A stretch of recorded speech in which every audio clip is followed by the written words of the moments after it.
Satnam, Satnam, Satnam, Satnam, Satnam, Satnam, Satnam, Satnam. Satnam, my friend, Satnam, God bless you. There's a story of the 10th Guru, Guru Gobind Singh Ji.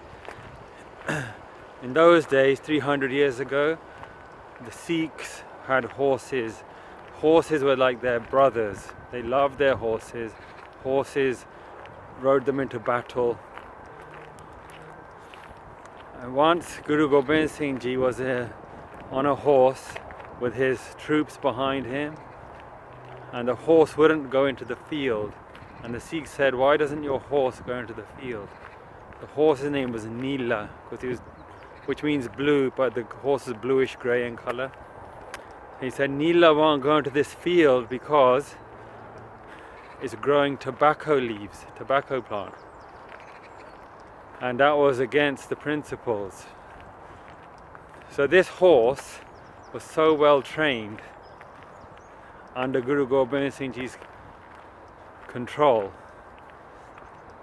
And what I want to talk to you today about is how the mind, our mind, is like a horse, and we also have to conquer the mind and have it so well trained in order for it to stay away from the negative fields inside us, the negativity inside us, and direct it towards the goodness.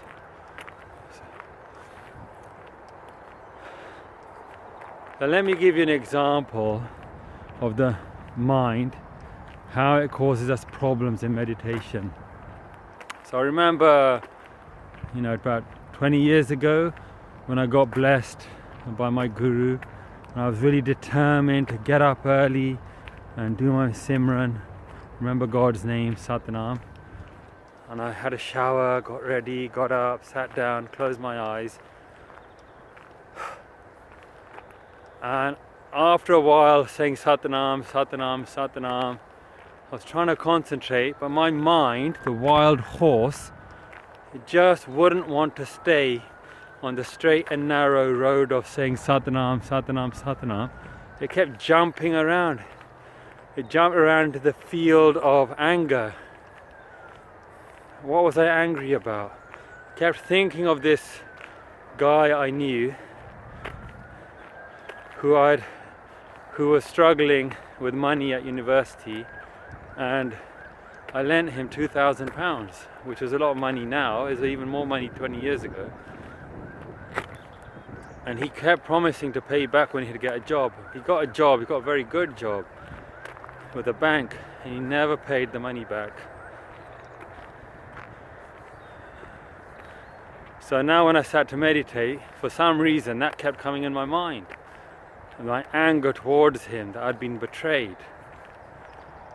And no matter how much I tried to tell my mind, "Come on, do Satnam," it just kept jumping into him. "Oh, he owes me money, he never paid me back.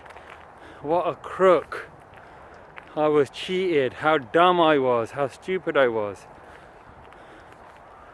And at that time I didn't really understand about that the mind is not me. What does I mean by that? Well, when I was having those thoughts, I believed those thoughts and I went into those thoughts. So I forgot about Satnam. I let my mind indulge in that field of tobacco and the forbidden crop of anger. And that was my meditation, just getting more and more angry and letting my horse mind take me on a wild ride, like those bucking broncos at the rodeos in America.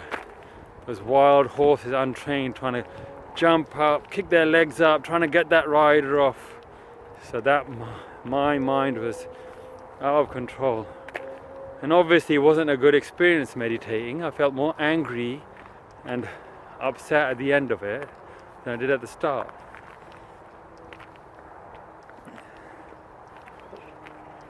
But over time, with Guru's grace, God's kindness, instead of giving up, because it wasn't a good experience, persevered over years, and then over time I realized that, you know what, I'm not actually the mind. The mind and me are actually separate. And that was a huge revelation, because it freed me from being thrown about by the mind. So for example, when I used to meditate, other people are doing so well. I used to feel I'm rubbish at meditation, I'm no good at it. Other people are so blissful, so happy. I just come out frustrated. Then I don't want to do it. What's the point of doing it? I feel down, low energy. And then I would, instead of going to sleep early and getting up early to meditate, deep down I didn't really want to do it. So I'd stay up late watching TV, then go into other bad habits of watching lustful programs, weird and wacky programs, and that becomes an addiction. So the mind likes running around in those fields, and it's hard to get it out of there.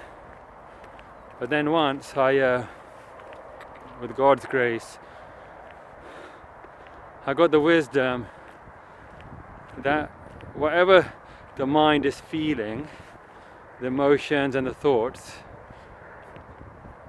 don't just believe that. So if you believe that I'm rubbish at meditation, then I don't do it and I give up. But put a pause in. So when the mind is feeling a bit low, a bit negative, a bit grumpy, my life is useless, I'm a failure, other people have done well, other people have got this, I didn't get it. Stop. Right there and then, stop. Pause and ask yourself, how am I feeling? I'm feeling a bit grumpy, upset. And then ask yourself, what are the thoughts going through my mind right now, at this minute?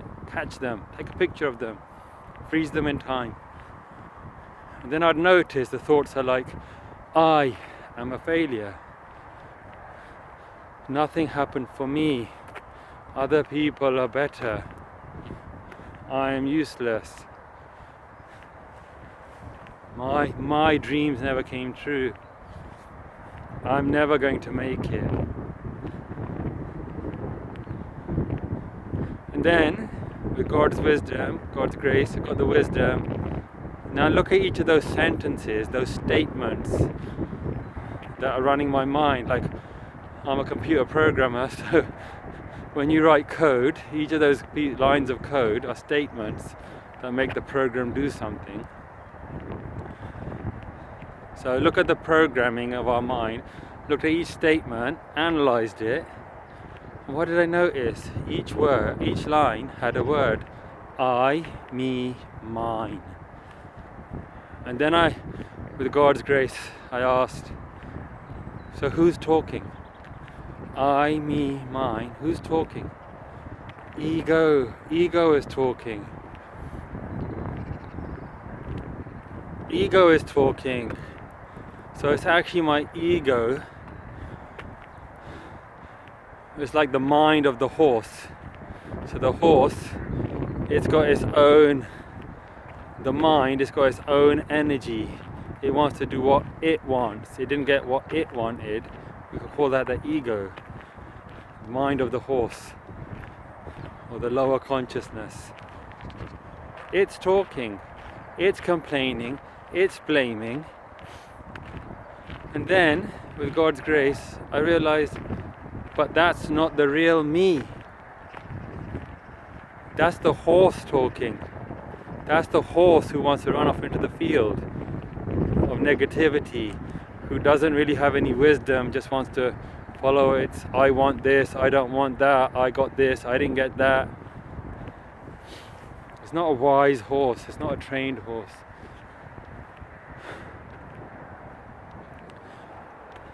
And that was a huge revelation. So the problem was, when I believed my mind and believed the thoughts, I would let those thoughts then take me, negative thoughts about how I was a failure, then take me into the emotion of feeling depressed. Unfulfilled desire equals depression. So thoughts lead into feelings, negative thoughts lead into depression. Once I was able to separate that I am not these thoughts, that's the ego talking, that's just the horse jumping around, then I was able to say, no, I am the soul, I am the higher consciousness. I am the higher consciousness. Hold on, while we're here, look, there's a horse. While we're talking about the horse of the mind, there's a horse. Hey! Hello, horsey.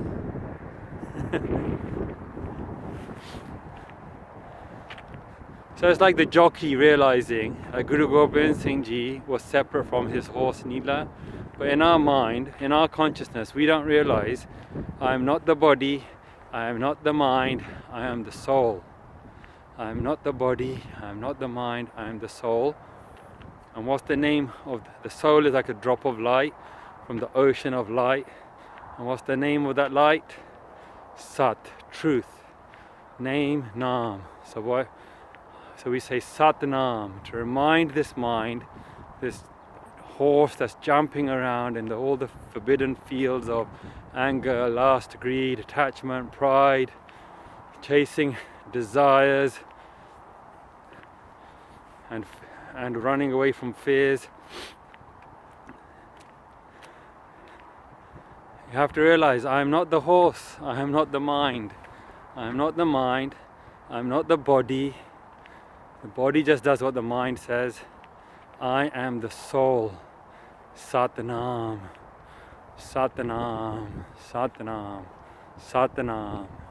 And every time you teach your mind, come on horse, you want to run around, you want to be upset, you want to be depressed, you want to feel betrayed, you want to sing your self-pity songs of I'm a failure, or I want this, or no one is as beautiful as me. You want to do all these things, let it go, come back, say Satnam, Satnam, Satnam. Every time we sit in meditation, we have a break from the mind. We just keep saying Satnam, and then the mind runs around. So how do we bring it back on track? What's the solution to this problem? Going back to my first meditation with Satnam and getting angry at my friend. Yeah, he's still my friend. I don't keep in touch with him, but I don't think bad of him. God bless him. He did phone once, offered to pay the money back, and I said, it's okay, I've written it off. So that's the solution. Instead of being angry, forgive.